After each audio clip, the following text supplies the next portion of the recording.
My name is Louise, and I am 65 years old.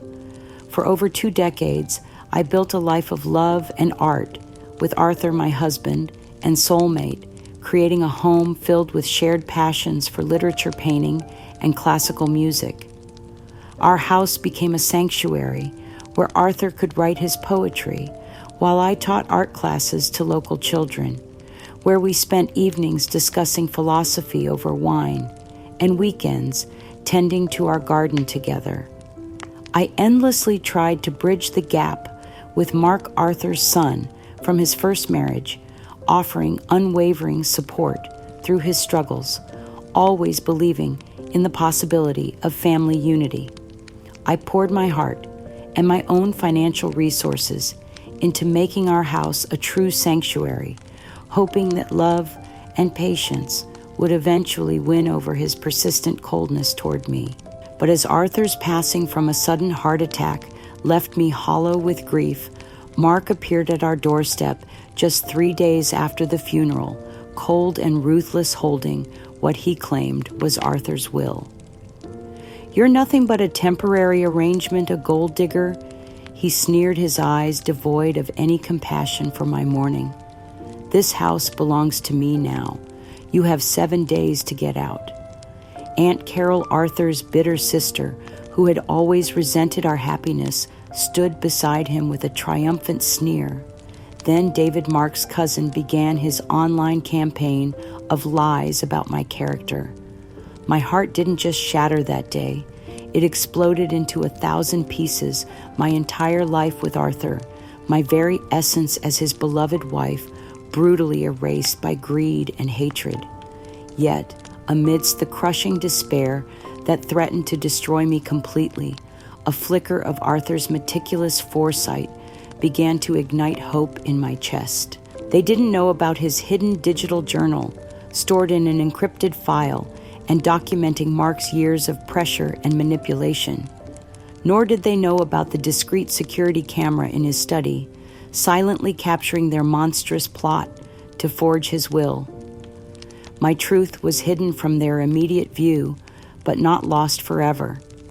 And now I would find a way to make it undeniable and expose their lies for what they truly were. The morning after Mark's shocking announcement, I sat in Arthur's beloved study, surrounded by 23 years of shared memories, trying to make sense of a world that had suddenly turned upside down. The will they had presented looked nothing like the careful, thoughtful document Arthur and I had discussed so many times. His handwriting was wrong. The language was harsh and cold, completely unlike the man who had written me love letters every week for over 2 decades. With trembling hands and a heart heavy with both grief and disbelief, I approached Mark in our kitchen, where he was already measuring the walls with a contractor discussing renovation plans as if I were invisible. "Mark, please," I said, my voice barely above a whisper. "This can't be real. Your father loved me. He would never leave me homeless and penniless. You know how happy we were together." Mark turned to me with eyes as cold as winter stone, his expression showing not even a flicker of the compassion I had hoped grief might awaken in him. "Love," he scoffed, his voice dripping with contempt. "You think this was about love? You were a convenient companion for an aging man who was afraid of being alone. Now that he's gone, your usefulness has ended." The cruelty in his voice took my breath away, but I pressed on, clinging to the fading hope that somewhere beneath his anger was the young man I had tried so hard to love and support. "Mark, think about all the good times we shared. Remember when you came to us after your divorce, how we helped you get back on your feet. Remember how your father glowed with pride when you finally found steady work. I remember a woman who inserted herself into our family and spent 20 years trying to replace my real mother." He replied with vicious coldness. "I remember someone who convinced my father to waste his money on art supplies and fancy dinners instead of securing his son's inheritance." Before I could respond, Mark began discussing his plans for the house with an enthusiasm that bordered on gleeful. This place will be perfect once we gut the art studio and turn it into a proper home office. He told the contractor, gesturing dismissively at the room where Arthur had painted his most beautiful works.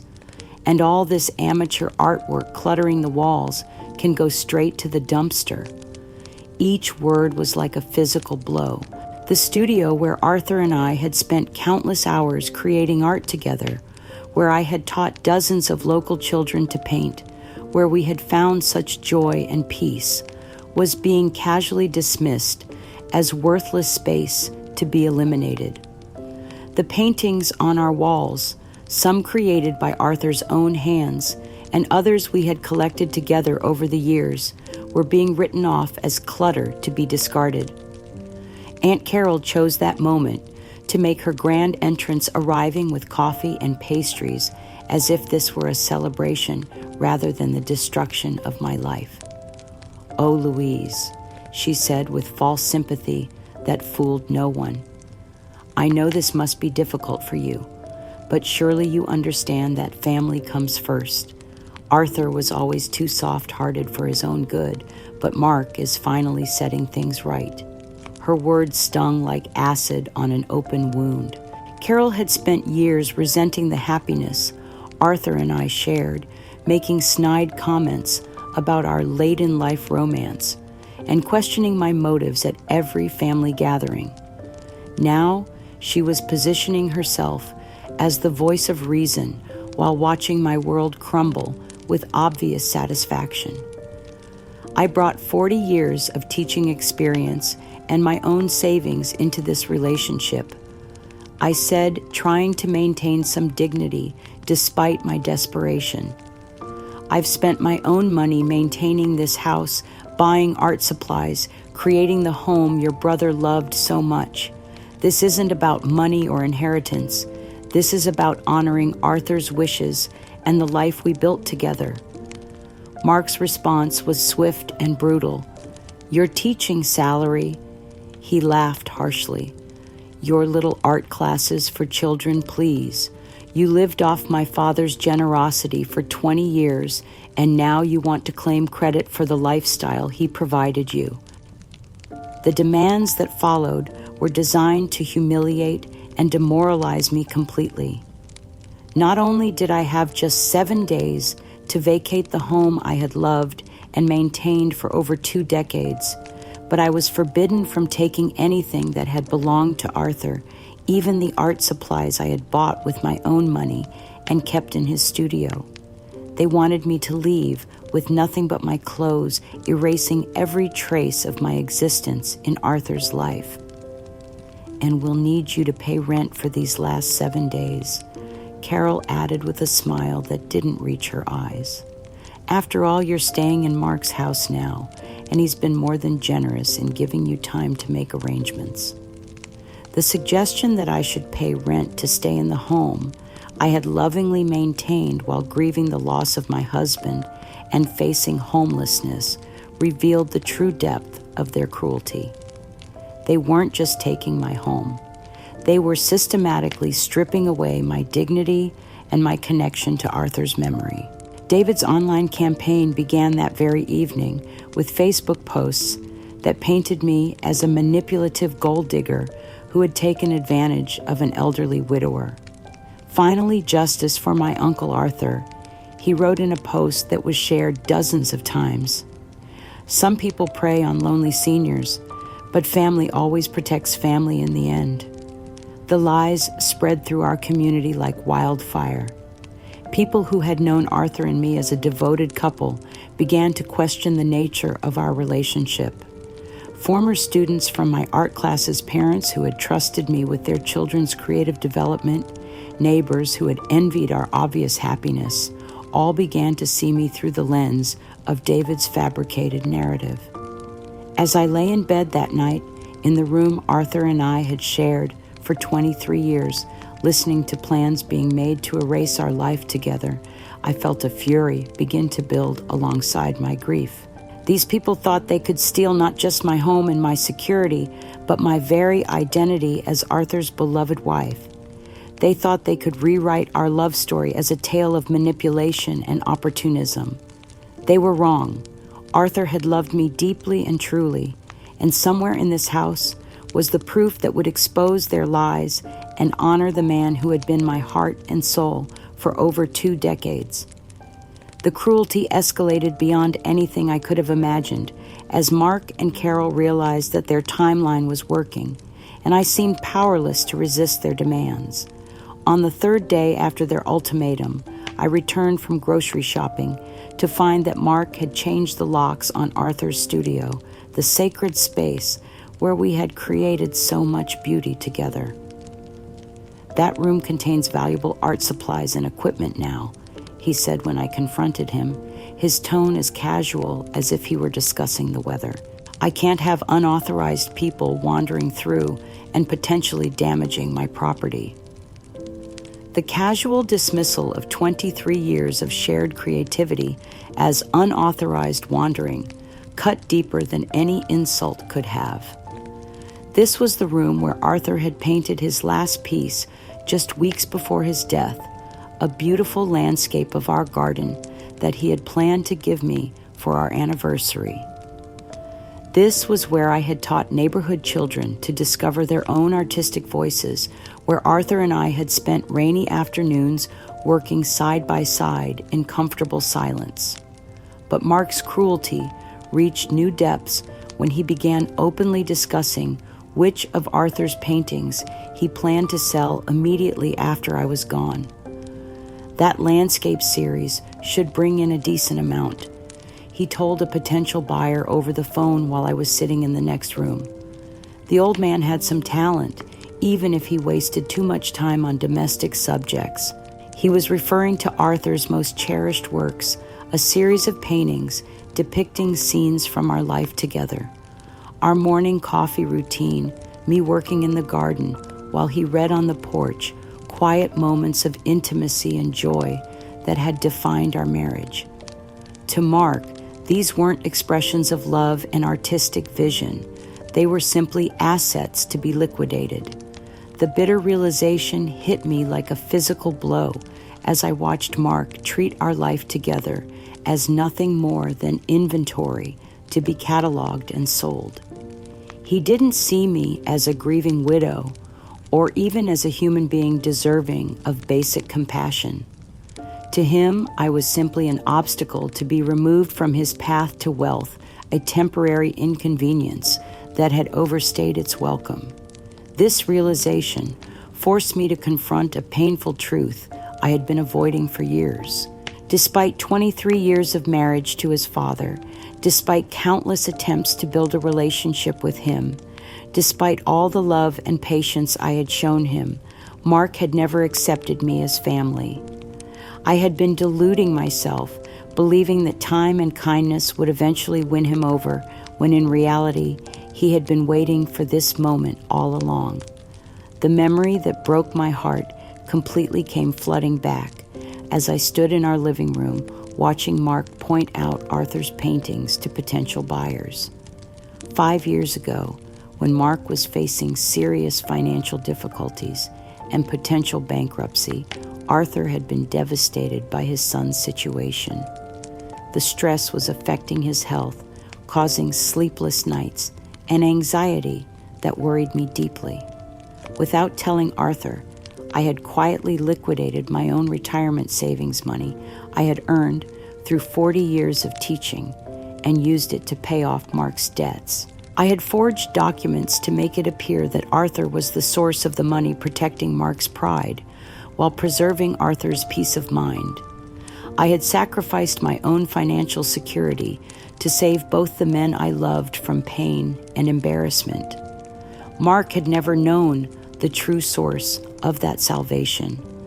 He had thanked his father with tears in his eyes, promising to rebuild his life and make him proud. Arthur had glowed with satisfaction at being able to help his son, never knowing that the money had come from my life's work and savings. Now, as I watched Mark coldly calculating the value of Arthur's artwork while planning to leave me homeless, that secret sacrifice felt like a knife twisting in my chest. The financial security I had given up to save him was exactly what I needed now to survive his betrayal. When I finally gathered the courage to remind Mark of Arthur's character and the love that had defined our marriage, his response revealed the true depth of his malice. "Love," he snarled, his face contorting with years of suppressed resentment. "You manipulated a grieving widower who was vulnerable after my mother's death. You wormed your way into his life and convinced him to waste his money on your little artistic hobbies instead of securing his family's future." The accusation was so far from the truth that it left me speechless. Arthur and I had found each other when we were both healed from our previous losses, two people ready to build a new life together. Our shared love of art hadn't been my manipulation of his interests. It had been the foundation of our connection, the thing that brought us together and kept us growing as a couple. "You turned him against his real family." Mark continued, his voice rising with genuine anger. "You made him think that your little tea parties and art classes were more important than his relationship with his son. Well, now his son is taking back what should have been his all along." Carol, who had been watching this confrontation with obvious pleasure, chose that moment to deliver her own blow. "Poor Louise," she said with false sympathy that dripped with venom. "You must have thought you were so clever, marrying a man with assets instead of earning your own way in life. But blood is thicker than water, and family always wins in the end." Their proposed solutions for my living situation were designed to complete my humiliation and ensure my permanent removal from their lives. Carol had found a studio apartment in a rough neighborhood 40 miles away, a place that would cost nearly my entire monthly teacher's pension and isolate me from everyone and everything I had known for decades. "It's really quite generous," she said, presenting the rental listing with a smile that didn't reach her eyes. "Most women your age would be grateful for any roof over their heads. And the distance will be good for everyone involved. Fresh starts are healthy." Gail.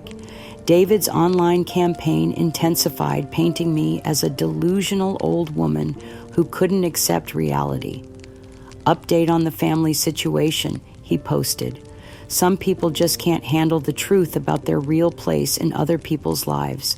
Hopefully, she'll find peace in accepting what she actually deserves." As I sat alone in our bedroom that night, surrounded by the photographs and mementos of 23 years of genuine love, I felt something fundamental shift inside me. The grief was still there, would probably always be there, but alongside it was a cold, hard anger that burned like ice in my chest. Mark and Carol thought they had broken me, reduced me to a helpless victim who would slink away quietly into obscurity. They had no idea that Arthur had been preparing for this possibility, that his love for me had included the foresight to protect me from the very people who were now trying to destroy me. They thought they had won, but they had made one crucial mistake. They had underestimated both Arthur's love for me and my own strength as a woman who had survived 40 years of teaching, who had built a life and a career through determination and intelligence. The battle was far from over, and I had weapons they didn't even know existed. The 7th day arrived with the cold finality of an execution date. I had spent the week packing my few personal belongings while watching Mark and Carol systematically catalog and evaluate everything that had made our house a home.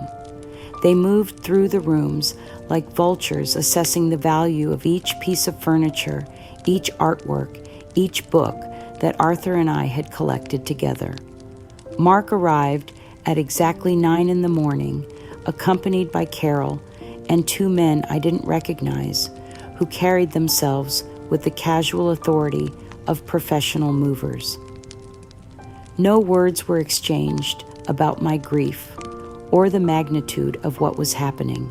This was simply business to them, the final step in erasing my existence from Arthur's world. The moving truck will be here in an hour to collect the valuable items, Mark announced, consulting a clipboard as if I weren't standing 3 feet away from him. You should have your personal effects gathered by then. The cleaning service comes at noon. I stood in the living room where Arthur and I had spent countless evenings reading together, where we had hosted dinner parties for fellow artists and writers, where we had celebrated birthdays and anniversaries and quiet Tuesday nights that had been perfect simply because we were together. Now it was being treated like a warehouse to be emptied and sanitized. Mark, please, I said, my voice breaking, despite my efforts to maintain composure. I'm not asking for money or property. I just want to stay in the home I've loved and maintained for 23 years. Your father would be heartbroken to see you treating his wife this way. The look Mark gave me was colder than winter, devoid of any recognition of our shared history or my humanity. You were never his wife in any way that mattered, he said with deliberate cruelty. You were a companion, a housekeeper with benefits. Now that arrangement has ended. Carol stood beside him with arms across her face, radiating satisfaction at my obvious pain.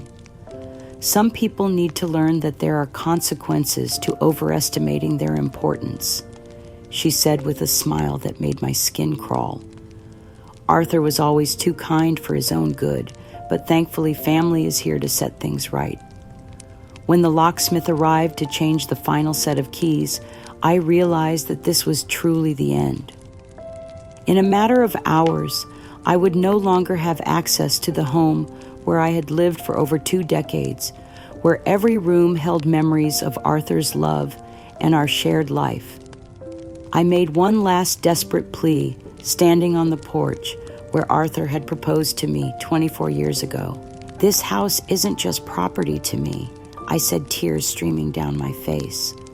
This is where Arthur wrote his most beautiful poetry, where we created art together, where we built a life full of love and meaning. Please don't destroy that legacy. Mark's response revealed the absolute depths of his callousness. He walked to my car, where I had loaded the small box containing my teaching awards and a few personal photographs, and deliberately kicked it over, sending my life's professional accomplishments spilling across the driveway. Your awards are as worthless as your marriage was, he said, stepping on my favorite photograph of Arthur and me at our wedding. You can pick up your junk from the street, but you're never setting foot in my house again. Carol laughed, actually laughed, as she watched me kneel on the pavement, trying to gather the scattered remnants of my teaching career. Look at her, she said to Mark with obvious amusement, still trying to cling to importance she never had. Some people just can't accept their place in the world. As I drove away from the home that had been my sanctuary for 23 years, my hands shaking and my vision blurred by tears, I caught a glimpse of Mark and Carol in my rearview mirror. They were standing in the doorway of what had been my home, examining a clipboard and pointing at various features of the house, already planning its transformation into something that would erase every trace of the love Arthur and I had shared there. But it was that night, sitting alone in a cheap motel room with nothing but a suitcase of clothes and a box of damaged photographs, that the most devastating memory of all came flooding back with perfect clarity. 2 years ago, when Arthur's health began to decline, he had pulled me aside for what he called an important conversation about the future. Louise, my darling, he had said, taking my hands in his with the gentle seriousness that marked his most important moments. I need you to listen carefully to what I'm about to tell you. Mark has been pressuring me to change my will to leave everything to him and make only minimal provision for you. Arthur had gone on to explain that Mark had been visiting him privately, feeding him lies about my financial motivations, and suggesting that a real wife would be happy with a small pension and would want to see family assets preserved for blood relatives. The pressure had been subtle, but persistent, designed to plant seeds of doubt about my love and loyalty. I know you love me for who I am, not what I have. Arthur had continued, his eyes bright with the intelligence and perception that had drawn me to him from our first meeting. But I also know that Mark will try to destroy you after I'm gone. That's why I've taken certain precautions. Arthur had shown me the hidden security camera in his study, so small and discreet that I had never noticed it despite spending countless hours in that room. He had also given me the password to his encrypted digital journal, where he had been documenting Mark's attempts at manipulation and his own unwavering love for me. If anything happens to the will I've prepared with our lawyer, if Mark tries to claim I left you with nothing, these recordings and writings will prove the truth, Arthur had explained. I've also hidden copies of my real will in places Mark will never think to look. The revelation had been both comforting and terrifying.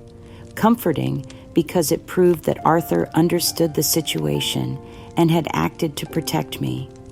Terrifying because it confirmed that the threat Mark posed was real and immediate.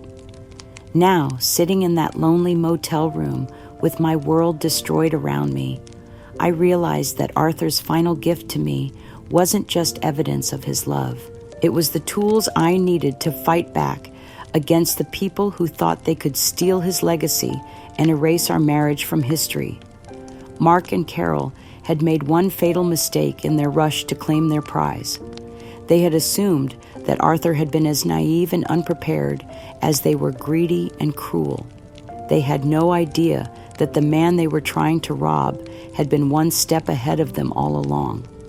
Tomorrow, I would begin the fight to reclaim not just my home and my security, but Arthur's true legacy and the honor of our love.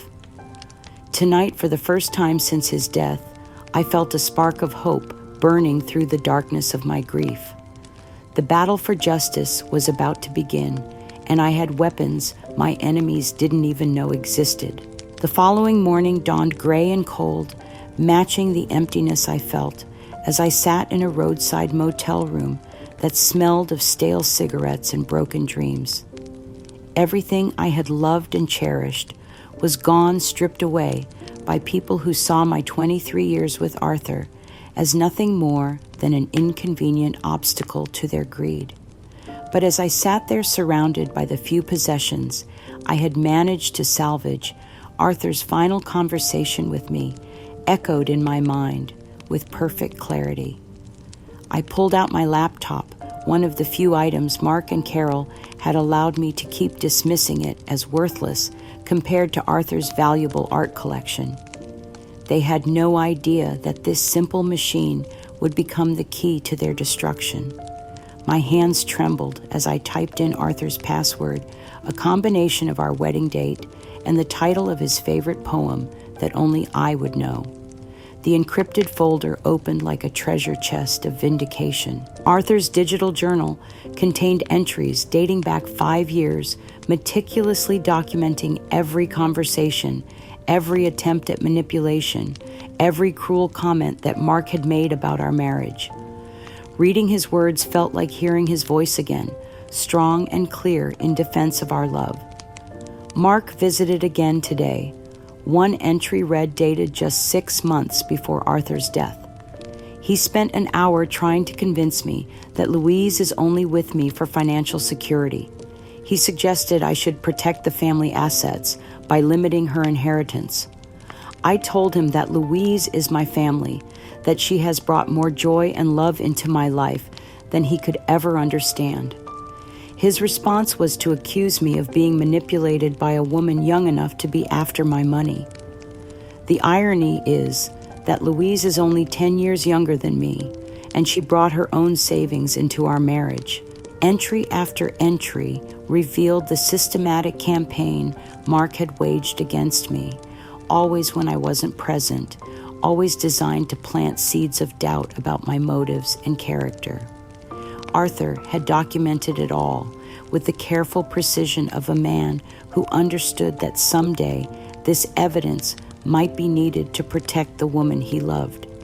But it was the security camera footage that provided the most damning evidence of their conspiracy. Arthur had hidden the camera so cleverly in his study that even I had barely noticed it during our years together. The timestamp showed the recording was made just 2 days after Arthur's funeral, while I was still numb with grief and unaware of the storm that was about to destroy my life. I watched in horrified fascination as Mark and Carol entered Arthur's study like thieves in the night. The audio was crystal clear as they discussed their plan with the casual efficiency of people who had rehearsed this moment many times. "The original will is in the safe behind the bookshelf," Carol said, moving confidently toward Arthur's hiding place. "Once we destroy it, there will be no evidence that he ever intended to leave her anything substantial." "What about the lawyer who helped him write it?" Mark asked, rifling through Arthur's desk drawers with obvious familiarity. "Thompson retired 6 months ago and moved to Florida," Carol replied with satisfaction. "His replacement won't have access to the original documents, and by the time anyone questions anything, it will be too late." I watched my husband's son and sister methodically destroy the will that represented Arthur's true wishes, replacing it with a forgery that painted me as nothing more than a temporary companion deserving of minimal consideration. The casual cruelty with which they erased 23 years of love and partnership took my breath away. "She'll probably contest it," Mark said as they prepared to leave with the evidence of their crime. "Let her try," Carol laughed. "Who's going to believe the word of a gold-digging second wife over the testimony of a grieving son and his devoted aunt? By the time we're finished with her reputation, no lawyer in town will take her case." But they had made one crucial error. Arthur had anticipated this exact scenario and had hidden copies of his real will in places they would never think to look. Following his careful instructions from our last conversation, I found the original documents tucked inside the pages of his favorite poetry book, a place that held sentimental value only for us. The real will was everything Arthur had promised it would be. Half of his estate was left to Mark, acknowledging his role as Arthur's son, while ensuring his financial security. But the other half, including our home and the art collection we had built together, was left to me with language that made Arthur's love and intentions absolutely clear. To my beloved wife, Louise, who brought light back into my life when I thought darkness would be permanent, I leave our home and the art that represents our shared passion. She has earned every comfort not through manipulation or calculation, but through 23 years of genuine love, companionship, and creative partnership. May she continue to fill our home with the beauty and joy that have made my later years the happiest of my life. Meanwhile, 50 miles away in what had been my home, Mark was hosting what he called a new beginnings party, celebrating his inheritance with friends who had no idea they were partying in a house obtained through fraud. According to a neighbor who called to express her sympathy for my situation, Mark had hired caterers and was showing off Arthur's art collection as if it were a museum he now owned. He was pointing out each painting and talking about their investment value. Mrs. Jenkins told me, her voice heavy with disapproval, "There was no mention of your husband's artistic vision or the love that created that collection. It was all about money and prestige. Carol had been equally public in her victory-making rounds through the community to share her version of events with anyone who would listen. She portrayed herself as the family member who had finally rescued Arthur's legacy from a manipulative outsider, painting me as someone who had taken advantage of a lonely widower's vulnerability. David's online campaign had reached new levels of viciousness, emboldened by what he saw as definitive proof that his lies had been successful. He created elaborate stories about my supposed history of targeting elderly men claiming to have inside information about previous relationships that had never existed. His posts were shared and commented on by people who enjoyed the drama without bothering to question the truth of his claims. Update on the gold digger situation, he wrote in a post that made my stomach turn. Amazing how quickly these predators move on when their schemes fall apart. Already looking for the next lonely old man to manipulate, no doubt. But as I sat in that motel room, surrounded by irrefutable evidence of their conspiracy, I felt something I hadn't experienced since Arthur's death. I felt powerful. Not the artificial power that comes from wealth or status, but the deep, unshakable power that comes from knowing you're fighting for truth and justice. They thought they had destroyed me, but they had only awakened the teacher who had spent 40 years standing up to bullies, the woman who had built a life through intelligence and determination, the wife who would honor her husband's memory by exposing the people who had tried to steal his legacy.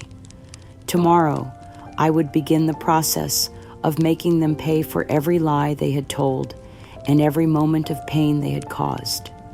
Tonight, I had everything I needed to prove that love and truth were stronger than greed and manipulation. The next morning, driven by a determination I hadn't felt since Arthur's death, I found myself at the Riverside Senior Community Center, where I had volunteered for years, teaching art classes to fellow seniors. I needed to be around people who had known Arthur and me, as we really were not the twisted version that Mark and Carol were spreading through our community. The volunteer coordinator, Janet, embraced me with tears in her eyes when she saw me walk through the doors. "Louise, we've all been so worried about you," she said, her voice thick with genuine concern. "Some of the things we've been hearing don't sound anything like the woman we've known and loved for all these years." It was in the quiet sanctuary of the art room, surrounded by easels and paintings created by seniors who had found new purpose in their later years, that I met the two people who would help me reclaim Arthur's legacy and expose the truth about his family's betrayal. Evelyn Richardson had the kind of presence that commanded immediate respect. At 72, she carried herself with the confidence of someone who had spent decades fighting injustice and winning. When Janet introduced her as a recently retired elder law attorney who specialized in fraud and inheritance disputes, I felt a spark of hope for the first time in weeks. "I've been hearing troubling rumors about your situation," Evelyn said, her sharp blue eyes studying my face with professional interest. "If even half of what people are saying is true, it sounds like you might have grounds for legal action." Liam Murphy looked younger than his 65 years, with the kind of technical competence that comes from decades of working with computers and digital evidence. As a retired forensics expert who had helped police departments solve cybercrimes, he understood better than most how technology could be used to uncover truth and expose lies. "Digital evidence is often the most powerful tool we have in cases like this," he explained when I cautiously shared the basics of my situation. "People think they can delete files or destroy computer records, but the truth has a way of surviving even the most sophisticated attempts to hide it. When I finally worked up the courage to show them Arthur's encrypted journal and the security camera footage, their reactions exceeded my most optimistic hopes.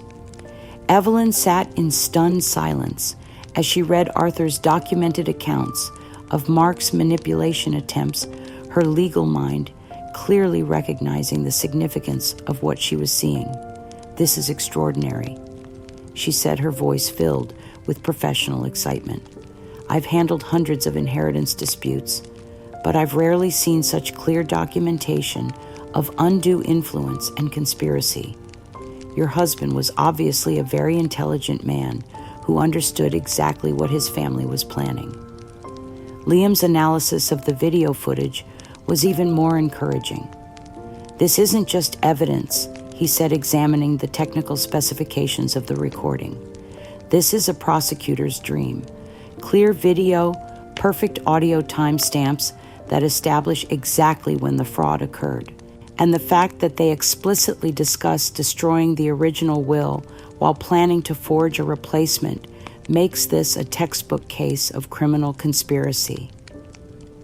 Both experts confirmed what I had been hoping to hear. The evidence Arthur had left behind was not just compelling, it was overwhelming.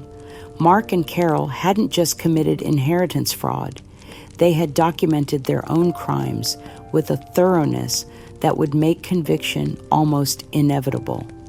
"The challenge won't be proving they committed fraud," Evelyn explained, as we began organizing the evidence into a comprehensive legal strategy. "The challenge will be managing the emotional and public relations aspects of this case. They've clearly invested significant effort in destroying your reputation, and will need to be prepared for them to escalate those attacks once they realize you're fighting back." Under their expert guidance, I spent the following week creating a detailed timeline that connected Arthur's journal entries with the video evidence and the forged will. Every piece of documentation was photographed, digitized, and stored in multiple secure locations to prevent any attempts at destruction or tampering. Liam worked with me to ensure that all digital evidence met the legal standards for court admission, creating forensic copies of Arthur's files that would stand up to the most aggressive legal challenges. "We're not just building a case," he explained.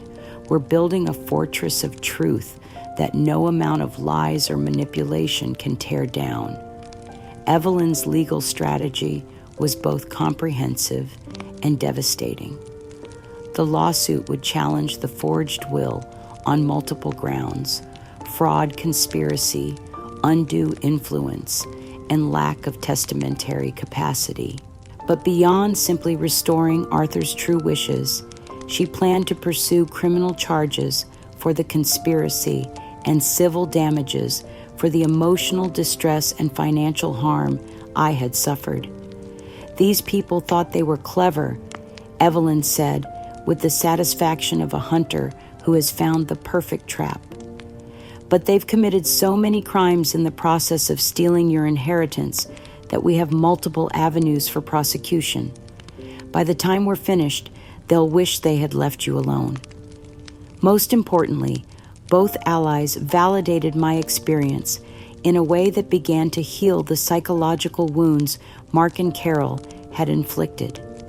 For weeks, I had been questioning my own memories and my understanding of my relationship with Arthur, poisoned by their constant suggestions that I had been deluding myself about his love for me. "Your husband's journal makes his feelings absolutely clear," Evelyn assured me. "This wasn't just a marriage of convenience or companionship. This was a deep, genuine love between two people who found happiness together later in life. The fact that his family couldn't accept that happiness says everything about their character and nothing about the validity of your relationship." As we prepared for the legal battle ahead, I felt a strength returning that I thought I had lost forever. I wasn't just fighting for money or property. I was fighting for Arthur's honor, for the truth about our love, and for the principle that greed and manipulation should never be allowed to triumph over genuine human connection. The woman who had been forced from her home with nothing but a suitcase was gone, replaced by someone who understood her own worth and was prepared to fight for justice with every weapon at her disposal. While I was quietly building my case with Evelyn, and Liam, Mark, and Carol were growing increasingly bold in their enjoyment of their ill-gotten gains. According to friends who remained loyal to Arthur's memory, they had begun hosting weekly gatherings at what they now called the family estate, showing off the art collection and discussing their plans for extensive renovations.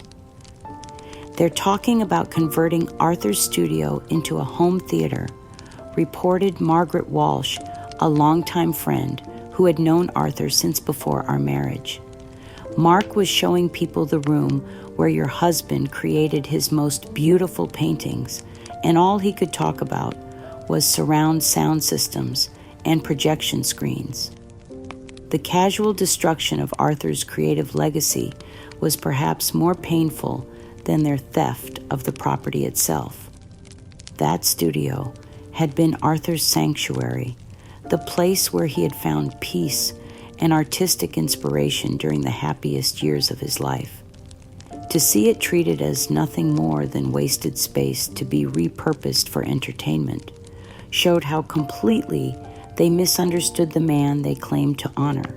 Carol had been equally public in her victory tour, making rounds through every social circle she could access to cement her version of events. She portrayed herself as the devoted sister who had finally rescued her brother's estate from a manipulative outsider, painting me as someone who had systematically isolated Arthur from his real family. She convinced him to stop coming to family gatherings. Carol told anyone who would listen conveniently, forgetting that she had made those gatherings so uncomfortable for me that Arthur had chosen to decline invitations rather than subject his wife to constant criticism and subtle insults. But it was David's escalating online campaign that revealed the true depth of their panic beneath the surface confidence. His posts had become increasingly elaborate and vicious, suggesting a desperation to convince not just the community, but himself that their narrative was true. He had created multiple fake social media profiles, each one designed to corroborate his stories about my supposed character flaws and predatory behavior. I heard from a reliable source that this isn't the first time she's targeted a widower, he wrote under one false identity. There's a pattern here that people need to understand. The lies had become so outrageous that even some of his supporters were beginning to question his credibility. When he claimed that I had been married 6 times before Arthur, all to elderly men who had mysteriously died shortly after changing their wills, several people who had known me for decades pushed back in the comments. David, I've known Louise for 20 years, and she was married to the same man before Arthur for over 15 years until he died of cancer, wrote one former colleague. These stories you're sharing don't match reality, but David's most reckless moment came during what he thought was a private conversation at Mark's latest party. Margaret Walsh, who had attended out of curiosity about what they were doing to Arthur's home, overheard David boasting to another guest about his role in destroying my reputation. The beauty of social media is that once you plant a story, it takes on a life of its own, he said, clearly drunk on both alcohol and his perceived success. By the time anyone thinks to fact-check anything, the damage is already done. Louise won't be able to show her face in this town ever again. What David didn't know was that Margaret had been recording the conversation on her phone, having suspected that something wasn't right about the sudden change in everyone's perception of me. Her recording captured not just David's admission of deliberate character assassination, but also Mark's response. "My dad always said Louise was too smart for her own good," Mark replied with obvious satisfaction. "Well, she's not smart enough to fight a legal will, and she's definitely not smart enough to come back from what we've done to her reputation." Margaret brought the recording to me the next day, her face pale with shock at what she had witnessed. "Louise, I've known that family for 30 years, and I never realized how cruel they could be," she said, her voice shaking with anger. "The way they were laughing about destroying your life, as if it were some kind of game they had won." The recording was another piece of crucial evidence, but more importantly, it showed that cracks were beginning to appear in the community's acceptance of their narrative. People who had known Arthur and me for years were starting to question the sudden transformation of a respected teacher and devoted wife into the manipulative villain Mark and Carol had portrayed. Dr. Thompson, Arthur's longtime physician, quietly reached out to express his concerns about the stories being spread.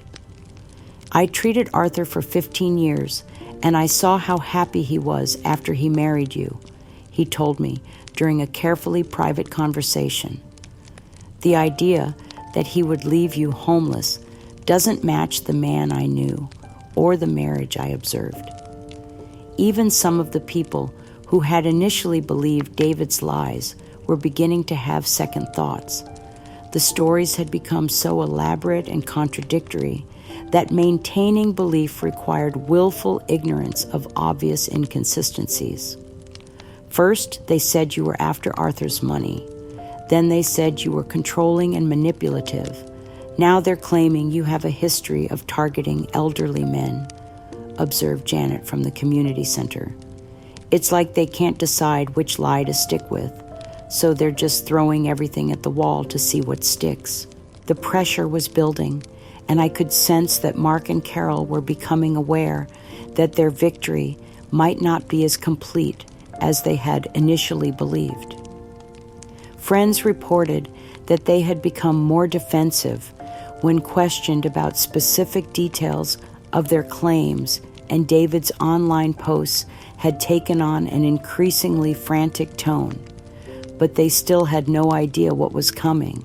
As far as they knew, I was a broken woman hiding in shame, too intimidated by their campaign to fight back. They couldn't imagine that while they were celebrating their triumph, I was building a case that would not only expose their fraud, but also destroy the reputations they had worked so hard to protect. The quiet teacher they had underestimated was about to remind them that intelligence and preparation are far more powerful weapons than lies and manipulation. The day we filed the lawsuit dawned clear and bright, as if the universe itself was celebrating the moment when truth would finally challenge the lies that had dominated the narrative for so long. Evelyn had timed the filing perfectly, ensuring that all paperwork was submitted before Mark and Carol could have any warning of what was coming. The lawsuit was a comprehensive assault on every aspect of their conspiracy. The main action challenged the forged will and sought to restore Arthur's true testament. But Evelyn had also included claims for fraud, conspiracy, elder abuse, intentional infliction of emotional distress, and criminal conspiracy. David was named specifically for his defamation campaign, with exhibits that documented every false post, every fabricated story, every deliberate attempt to destroy my character. "We're not just seeking justice," Evelyn explained as we watched the process server leave to deliver the papers. "We're seeking complete vindication and substantial damages for the harm they've caused.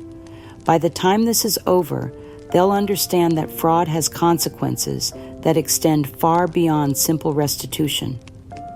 The first indication of their panic came within hours of the lawsuit being served. Margaret Walsh called to report that she had seen Mark racing from his office to the house, his face pale and his hands shaking as he clutched what were obviously legal documents. Carol arrived shortly after, and neighbors reported raised voices and frantic phone calls that continued well into the evening. "They're not celebrating anymore," Margaret observed with obvious satisfaction. "Whatever confidence they had yesterday disappeared the moment they realized you were fighting back." But it was David's reaction that provided the most immediate satisfaction. According to Liam, who had been monitoring David's online activity as part of our evidence gathering, David had spent the entire night deleting posts, deactivating fake accounts, and frantically trying to erase the digital trail of his defamation campaign. "He's in full panic mode," Liam reported with professional amusement. "He's trying to delete evidence that we've already preserved in multiple formats. Every frantic attempt to cover his tracks just creates more proof of his consciousness of guilt." The lawsuit's mention of encrypted digital journals and security camera footage had clearly stunned Mark and Carol, who thought they had committed the perfect crime.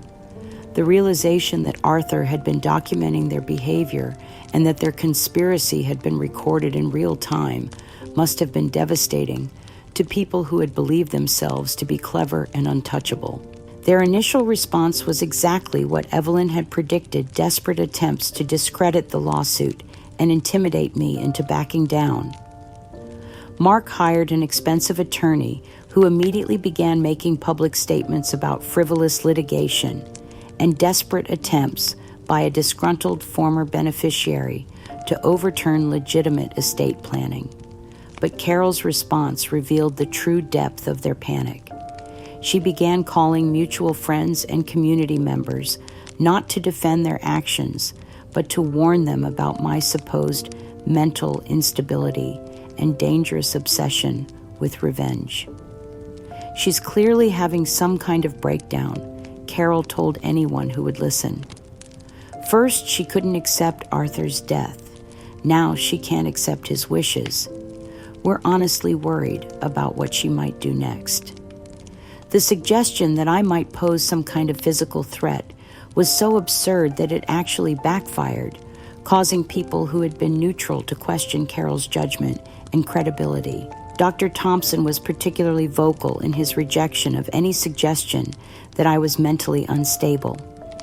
"I've known Louise for over 20 years, and she's one of the most level-headed people I've ever met," he told several patients who mentioned Carol's claims. "The idea that she would suddenly become dangerous or delusional doesn't match anything I know about her character or mental health."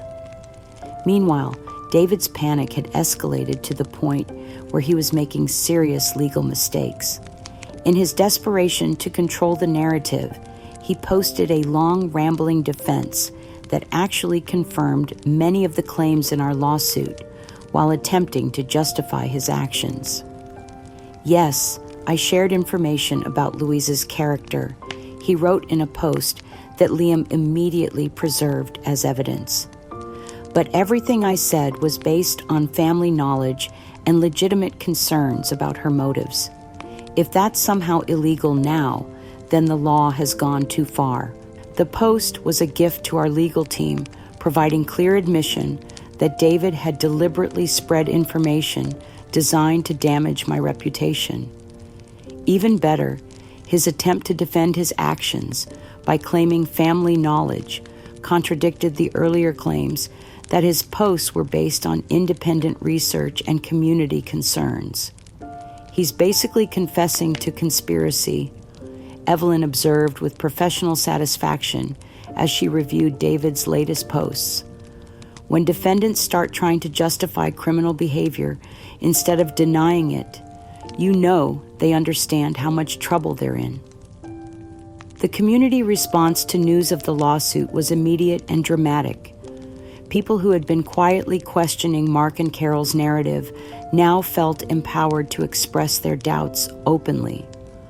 Former students teaching colleagues and friends who had known Arthur and me for decades began reaching out to offer support and share their own concerns about the stories they had been hearing. "I never believed for a minute that Arthur would leave you homeless," said Patricia Coleman, who had taught with me for 10 years before my retirement. "He loved you deeply, and anyone who knew him could see that. I'm so glad you're fighting back against these horrible lies." The tide of public opinion was shifting dramatically, but more importantly, the legal machinery was now in motion to expose the truth and restore justice. Mark and Carol's carefully constructed facade was crumbling under the weight of evidence they hadn't known existed, and David's panic was providing additional proof of their collective guilt. For the first time since Arthur's death, I felt truly hopeful that justice would prevail and that his legacy would be honored according to his true wishes, rather than the distorted version his family had tried to impose.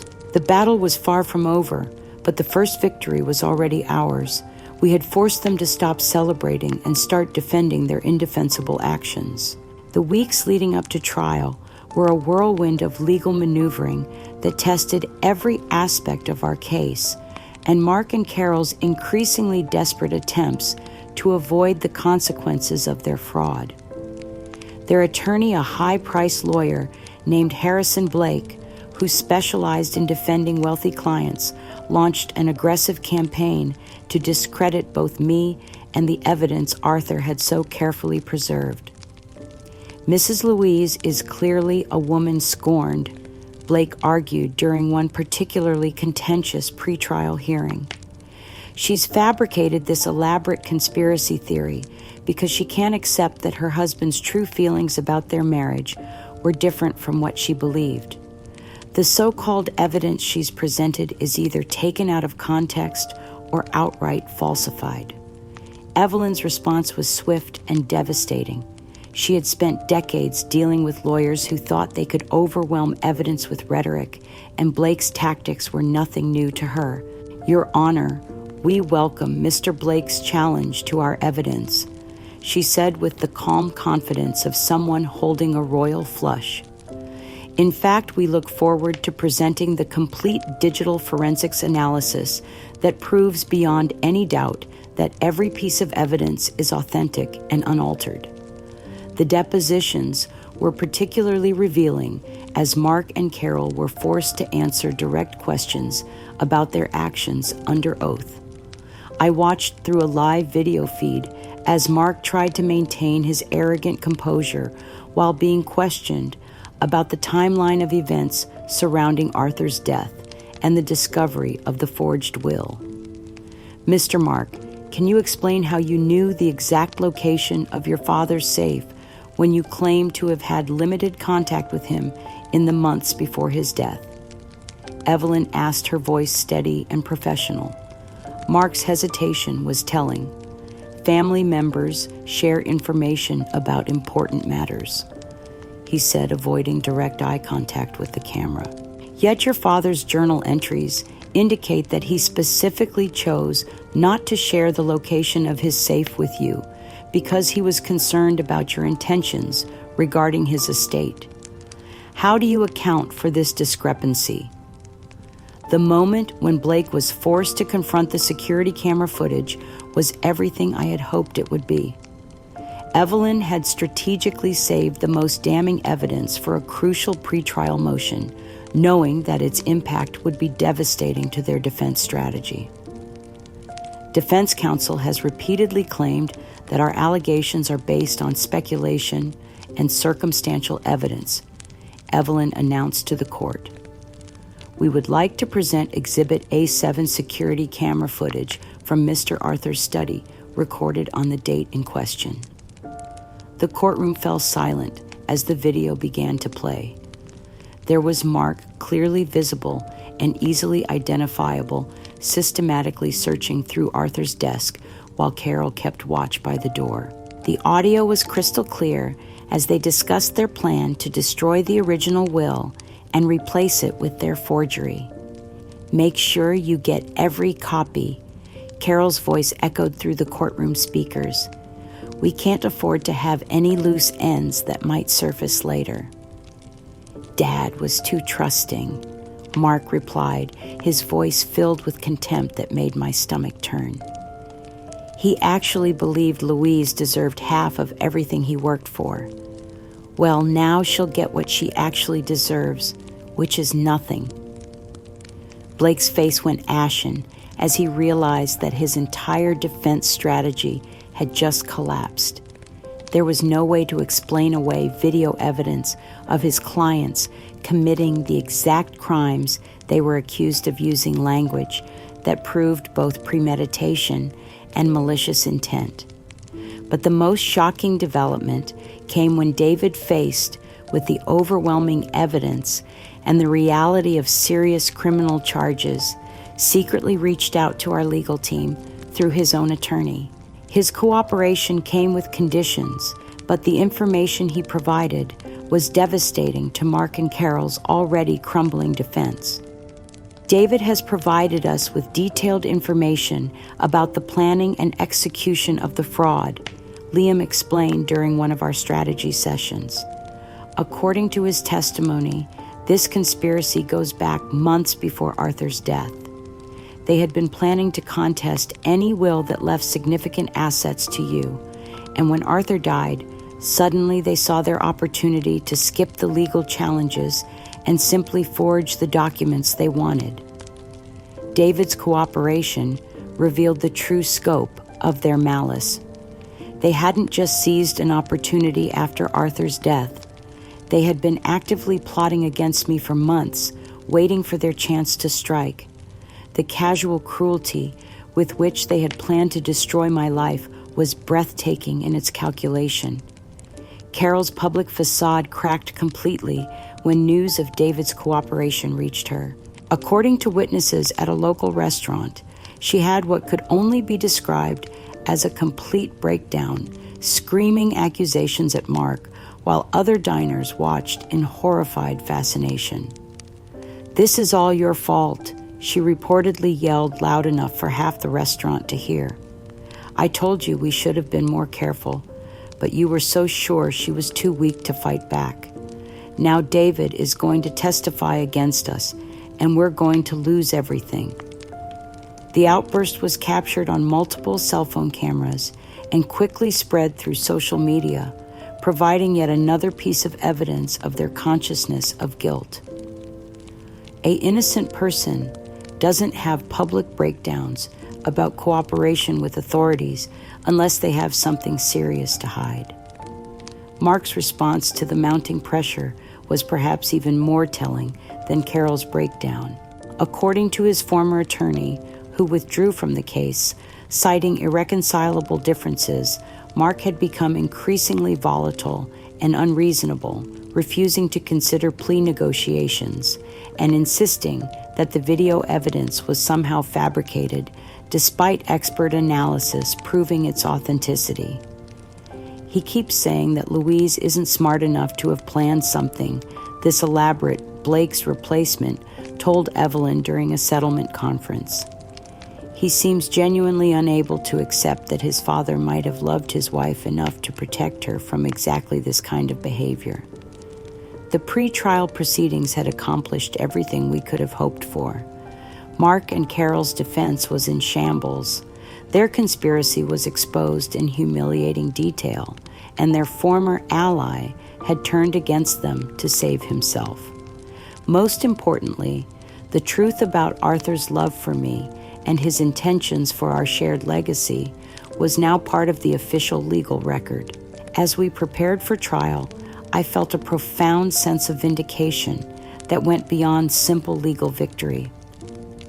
Arthur's careful planning and deep love for me had created an unshakable foundation of truth that no amount of lies or manipulation could destroy. His final gift to me wasn't just evidence of his intentions. It was proof that our love had been real and deep enough to transcend even death itself. The trial began on a crisp October morning that reminded me of the day Arthur and I had first toured the house that would become our sanctuary.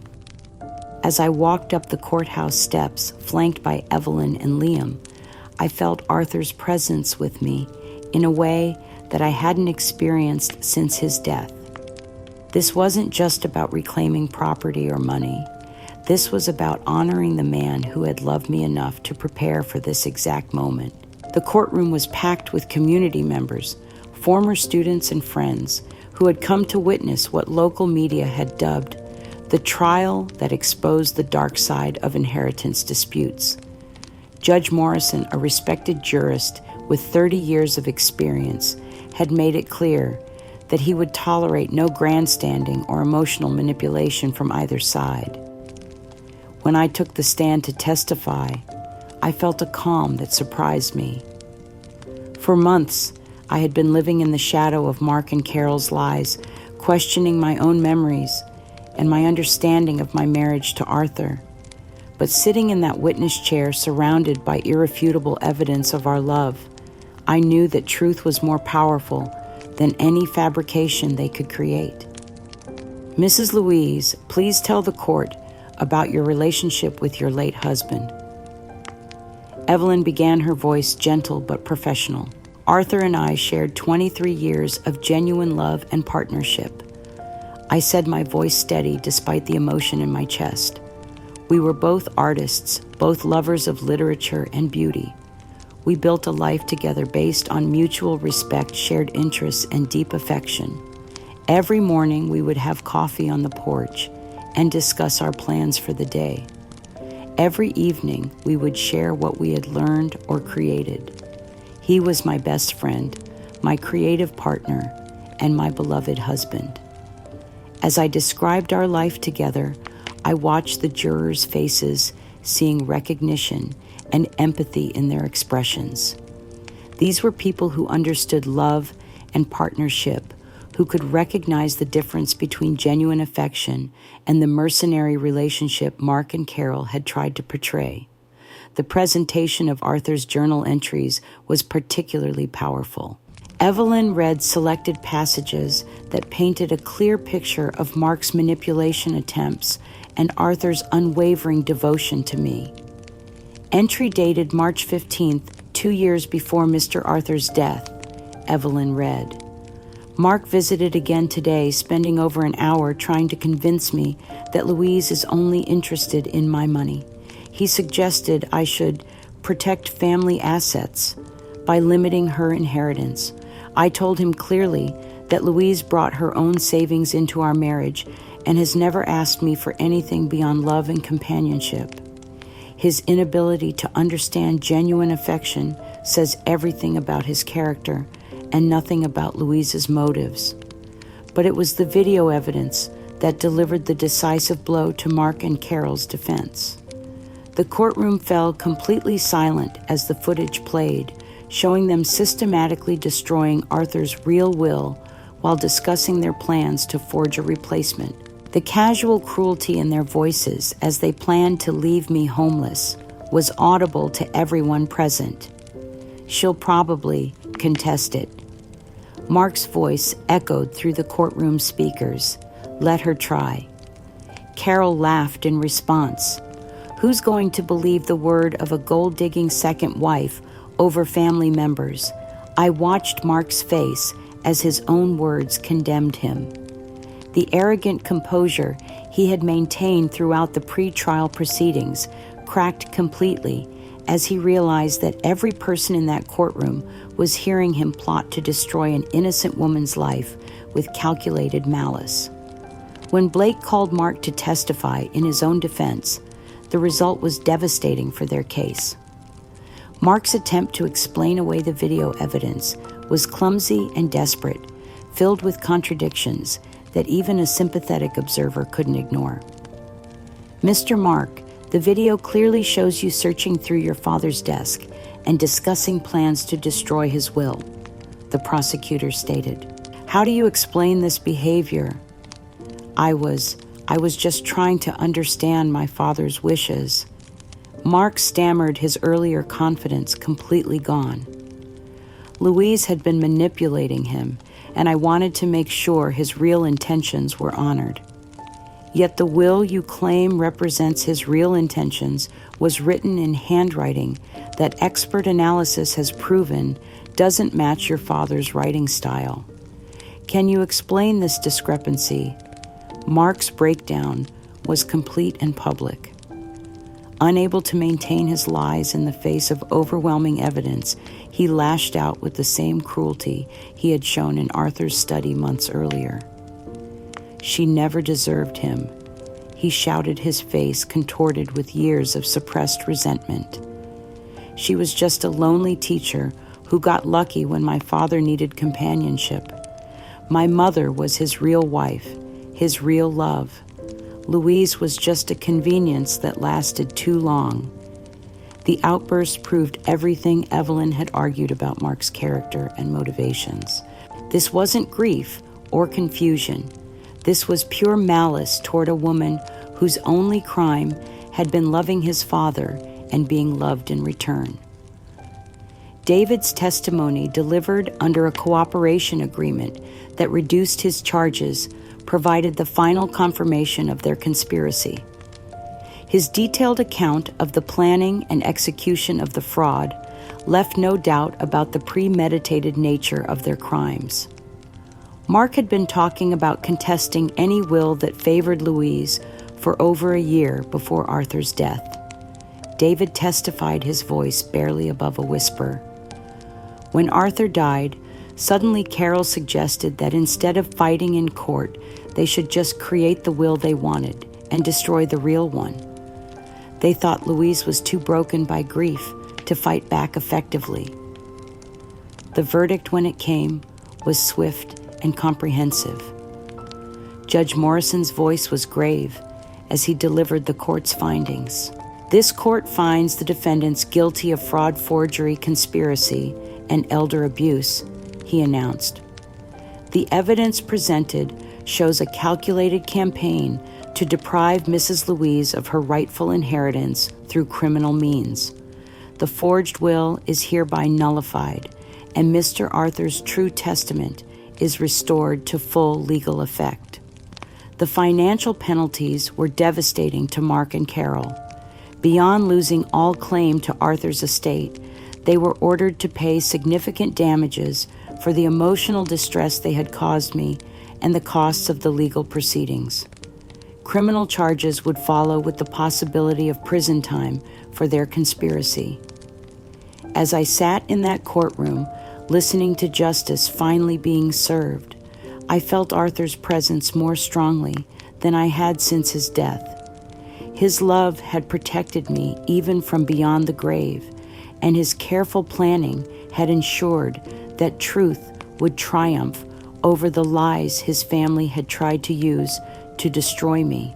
The months following the trial were a period of profound healing and gradual reclamation of the life that Mark and Carol had tried to steal from me. The legal consequences for them were severe and lasting, extending far beyond the financial penalties the court had imposed.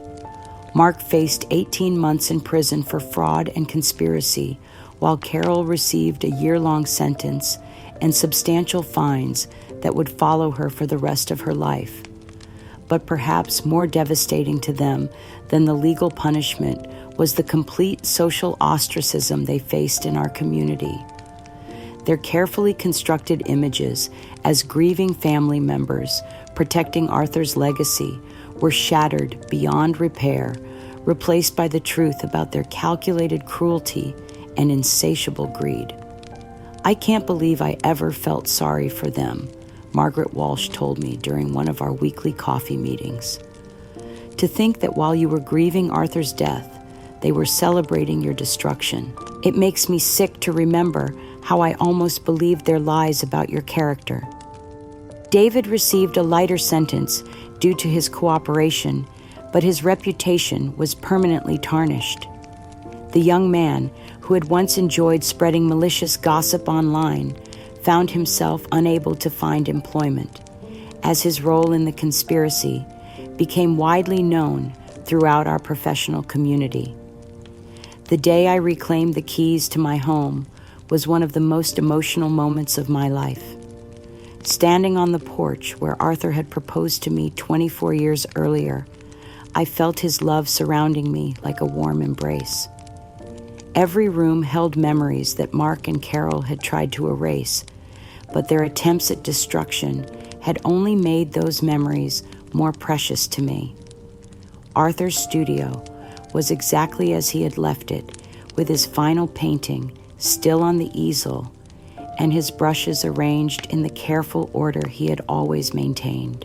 The landscape of our garden that he had been working on as a surprise for our anniversary was nearly complete, needing only a few final touches that I knew I would never add.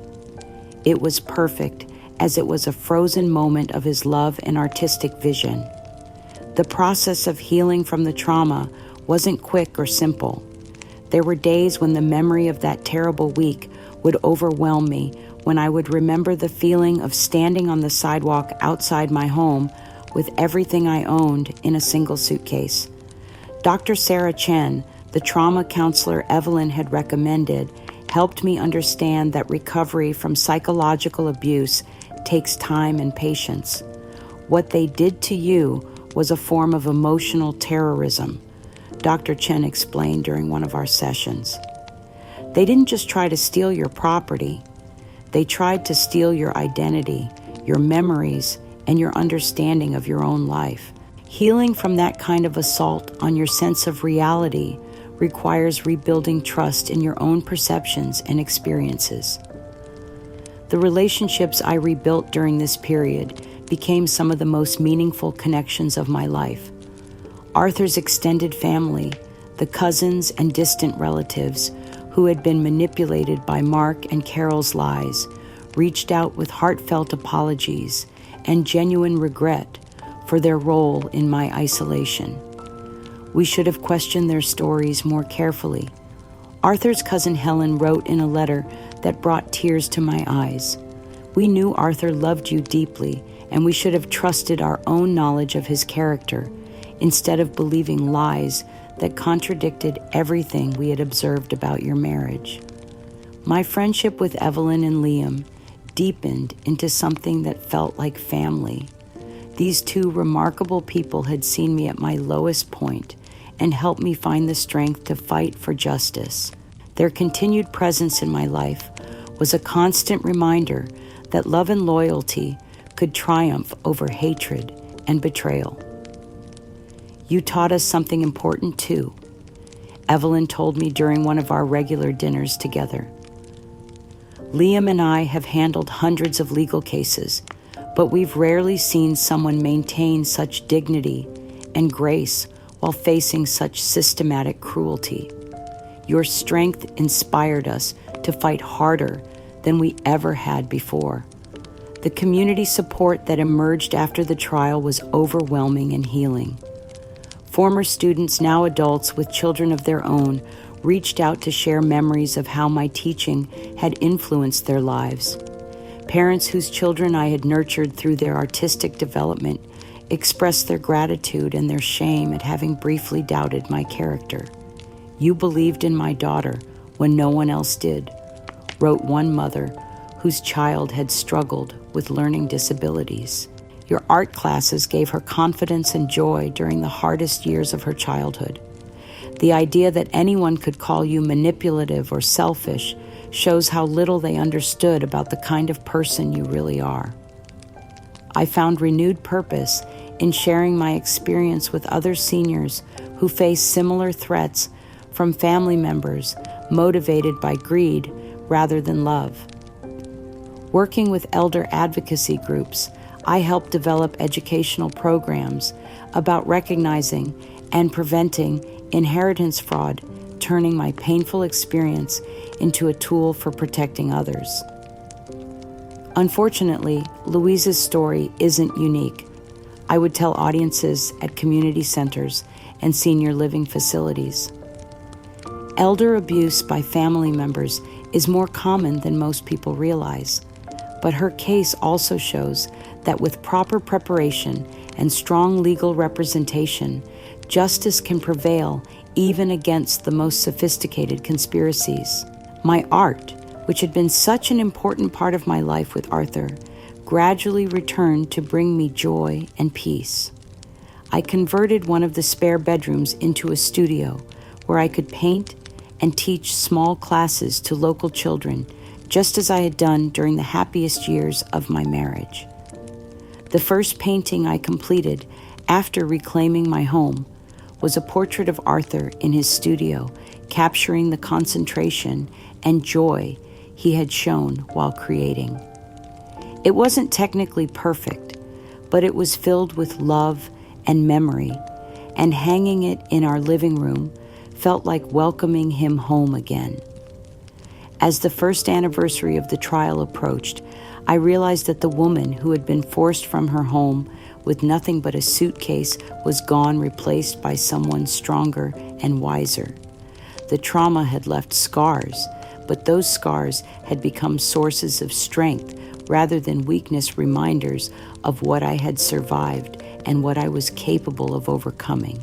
Arthur's love had saved me twice. First, by giving me 23 years of genuine happiness and partnership, and then by providing the tools I needed to defend that legacy against those who would destroy it. His final gift wasn't just my material inheritance.